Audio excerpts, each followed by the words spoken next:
You know how it is, you're curious about your relationships, right? Those really close bonds. And you want to understand them better, what makes them tick, maybe what makes you tick inside them. And ideally, you want to get that understanding without, feeling like you're reading a dense academic paper. Right, something a bit more approachable. Exactly. So that's what we're doing today. We're taking let's say, a calm look at something pretty fascinating, how we actually see our partners. And what's really interesting here, as we kind of settle into it, is this core question from some great research by Garth Fletcher and Patrick Kerr. Their paper was called Through the Eyes of Love. Okay. And they really dug into what feels like a bit of a paradox, doesn't it? Is love genuinely blind, or is it actually pretty well rooted in reality? Yeah, that classic tension. Do we wear rose-tinted glasses, or do we really know the person? Precisely. It's that sort of gentle dance between maybe seeing an ideal version and seeing what's really there. That's what we want to explore together. And Fletcher and Kerr, they didn't just speculate. They looked at a ton of existing research, right? Oh, yeah, a lot. We're talking nearly 150 studies focused on romantic relationships. It was a huge undertaking. Wow. All trying to figure out basically how accurate are we when we judge our partners, and where do we tend to have these biases, seeing things maybe more positively or sometimes even negatively. So the goal here for us today is to kind of sift through that, get a clearer picture. That's the plan. We'll look at how well our perceptions line up with reality, where those positive or sometimes negative biases pop up, and maybe what factors gently nudge our views one way or another. Okay. Sounds good. Where do we start? Well, I think a good starting point is a key distinction the paper makes right off the bat. They talk about two different kinds of accuracy. Two kinds. Yeah, they call them tracking accuracy and mean level bias. Now, those sound a bit technical, maybe. A little bit, yeah. But the concepts are actually pretty straightforward when you unpack them. Okay, break it down for us. Tracking accuracy. So think of tracking accuracy as how well your judgments follow the reality of your partner day to day, the ups, the downs, who they actually are. So, like, if my partner seems a bit off one evening, and I pick up on that, that's tracking. Exactly. You're tracking the changes, the nuances. You're tuned into the shifts. That's good tracking accuracy. Got it. And the other one, mean level bias. Mean level bias is more about your overall general view. Do you tend to see your partner on average in a more positive light than maybe an objective observer might? So like a general tendency. Yeah, or maybe even a slightly more critical light, though positive is more common. We'll see. It's that consistent leaning in your perception compared to some benchmark. Okay. And the paper showed these aren't the same thing, right? They can be separate. Totally separate. They use this great table example. You could be really good at noticing your partner's moods day to day. That's high tracking accuracy. Right. But you might still generally believe they're, say, way more outgoing than they actually see themselves. That would be a high positive mean level bias. The two don't have to go together. Interesting. So you can be accurate on the details, but biased overall, or vice versa. Precisely. And that independence was actually a key finding when they crunched the numbers from all those studies. What did the numbers show overall then, for accuracy and bias? Well, they found a pretty solid effect for tracking accuracy overall. The correlation was 0.47. In research terms, that's quite strong. It means our judgments are pretty significantly tied to reality. Okay, so we're not just making it all up. Definitely not. But they also found that positive mean level bias, it was smaller, a correlation of 0.09, 0.09, but statistically significant. So a real measurable tendency to see our partners slightly more favorably than maybe reality dictates. Exactly. A gentle positive glow, you could say. And crucially, these two things, tracking accuracy and mean level bias, were basically uncorrelated across the studies. They seem to operate independently. Okay, let's dig into that accuracy part first then.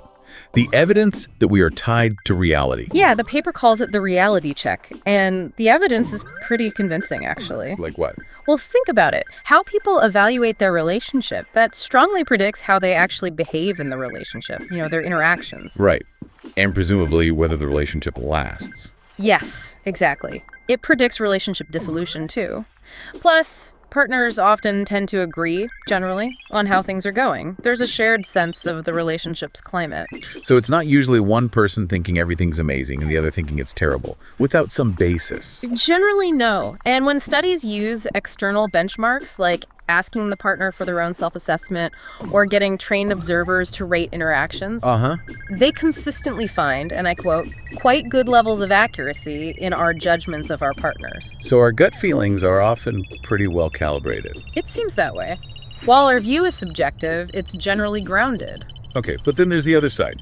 The love is blind idea, the positive illusions. Right.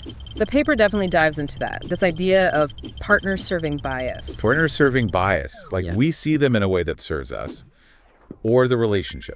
Kind of both, maybe. A classic example they discuss is attractiveness. Ah, okay. How does that work? Well, studies find people tend to rate their own partners as more attractive than they rate themselves. That's one comparison. Okay, I see my partner as better looking than I see myself. Yeah. And also, people tend to rate their partners as more attractive than their partners rate themselves. Oh, interesting. So I think my partner's a 9, even if they only think they're a 7? That's kind of tendency the research points to, and the big meta-analysis confirmed this. Using those more objective benchmarks, like the partner's self-rating, they did find this overall positive mean-level bias exists. So we do tend to wear slightly rose-tinted glasses. It seems so. Overall, yes. A flattering lens. Okay, so we're accurate trackers, generally, but with an overall positive bias. Is it that simple, though? Or are there more nuances? Oh, definitely more nuances. That's where it gets really interesting. The researchers didn't just lump all judgments together. Right, you mentioned categories earlier. Exactly. They looked at judgments across 6 different areas. Let's see. Personality traits was one. Okay, like judging if they're kind or outgoing. Yep. Then negative interactions, positive interactions, mind reading, trying to figure out their thoughts or feelings. Tricky one. Very. And memories of past events, and also predictions about the relationship's future. Okay, 6 areas. And did the accuracy and bias look the same across all of them? Well, tracking accuracy was pretty much significant across the board, so we seem to have a decent grasp of reality in all these areas. Good to know. But the mean level bias, the direction actually changed depending on the category. It wasn't always positive. No. For personality traits, memories, predictions, yes, generally positive bias, what we've been talking about. But for judgments about interactions, things like how much love is felt, the quality of communication, supportiveness, the bias was actually negative. Wait, negative. So in those areas, we tend to judge things slightly worse than they might be. That's what the data suggests. Maybe slightly underestimating the love or slightly overestimating the conflict or criticism compared to benchmarks. Huh. Why would that be? That seems counterintuitive if positive bias helps relationships. It does seem odd at first glance, but the researchers connect it to something called error management theory. Error management. Okay. The basic idea is that some errors in judgment are more costly than others. And when it comes to core relationship dynamics like communication, trust, love, maybe missing a potential negative sign is more dangerous for the relationship's survival than slightly overestimating the positive. So it's like a protective mechanism. Better to be a bit too sensitive to potential problems in those crucial areas. That's the thinking. Erring on the side of caution, perhaps. Like maybe being quicker to notice potential criticism helps you address it, rather than being blissfully unaware until it blows up. Okay, that actually makes a strange kind of sense. Being hyper-aware of the relationship's vital signs? Kind of, yeah. To protect the connection. Fascinating.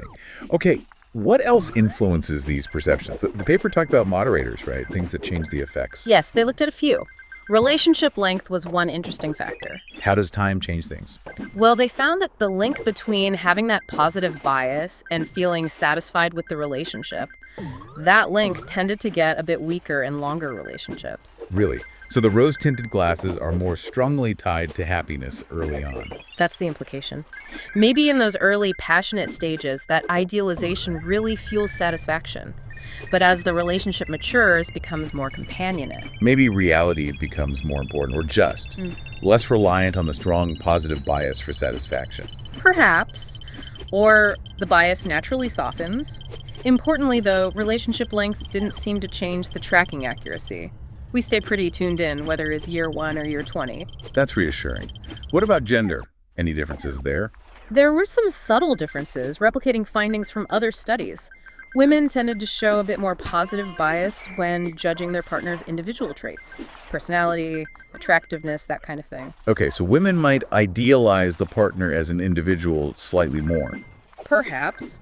But interestingly, women also showed a slightly more negative bias when judging those interaction traits we just talked about, the communication, the love, compared to men. Huh.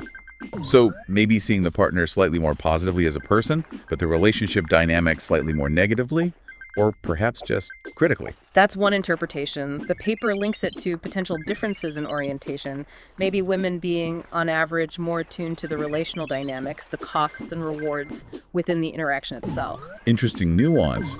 But again, overall tracking accuracy wasn't really different between men and women.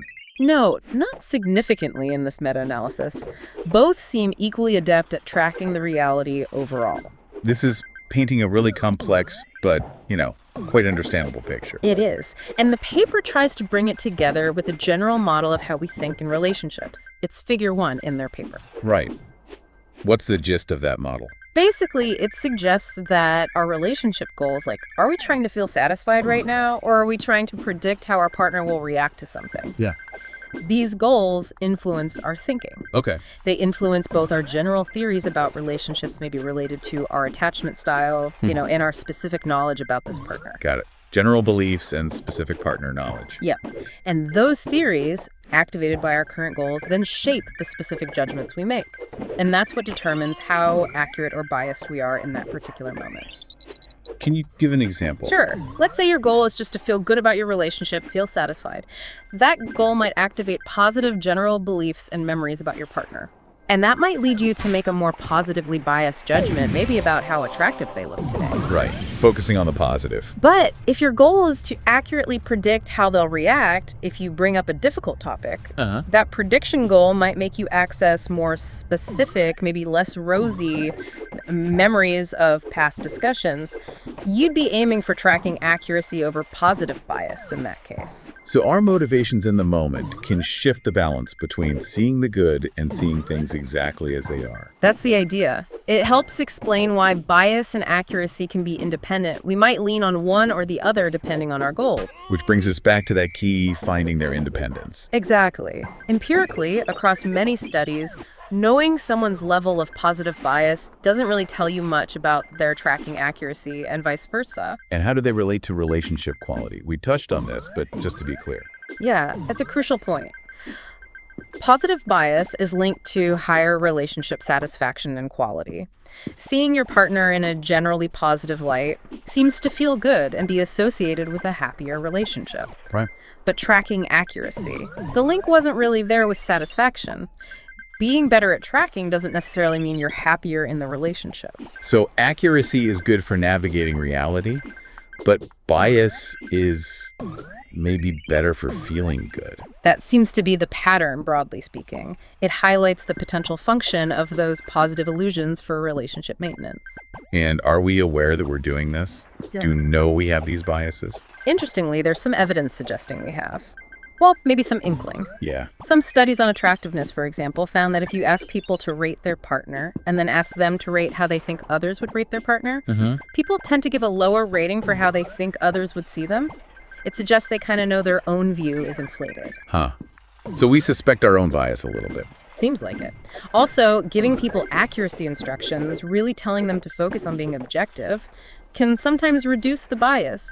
Again, suggesting we have some conscious control or awareness. Okay, so wrapping this all together then, that initial question. Is love blind or rooted in reality? The answer really seems to be, well, yes, both. It's not an either. Not really. The research strongly suggests we can and do hold positive illusions about our partners while also maintaining a pretty good grasp on the reality of who they are and how the relationship functions. The two can coexist. And there are good reasons for this coexistence from like an evolutionary or social psych perspective. That's the argument. Those positive biases, that slight idealization might be adaptive. They could help build commitment, maintain pair bonds, make us feel secure enough to invest long term, maybe raise kids together, that kind of thing. The glue that helps keep things together through thick and thin. Possibly. But at the same time, you absolutely need that tracking accuracy. You need to understand your partner's needs, intentions, flaws, just to navigate the social world and the relationship itself effectively. So you need the rose-tinted glasses for motivation, maybe but clear vision for navigation. That's a great way to put it. It's this really delicate, fascinating balance. This has been incredibly insightful. So the big takeaways seem to be, we're actually surprisingly accurate in judging our partners and relationships. Yeah, more than we might think. But we also tend to view them through a generally positive lens, especially for their individual traits, though maybe less so, or even negatively biased when it comes to the nitty-gritty of interactions. Right, and crucially, that accuracy and that bias seem to be separate things. They can operate independently. It definitely makes you think about your own relationships, doesn't it? Where you might see that accuracy and where you might recognize a bit of that positive glow. Absolutely. It's a great framework for self-reflection. Do you see those patterns? Does it resonate? And for anyone who wants to explore these ideas further, you mentioned error management theory and things like motivated cognition, attachment theory.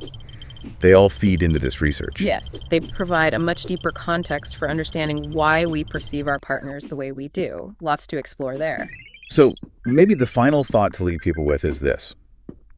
If some positive bias seems beneficial, even necessary perhaps, for relationship satisfaction, what's the tipping point? When does that positive illusion stop being helpful and maybe start becoming detrimental, preventing us from seeing or addressing real problems? That's the million-dollar question, isn't it? Finding that balance between idealization that supports the bond and realistic perception that allows for growth and navigating challenges. It's something to keep reflecting on. Indeed. Well, thank you for guiding us through this fascinating deep dive today. My pleasure. It's really compelling research.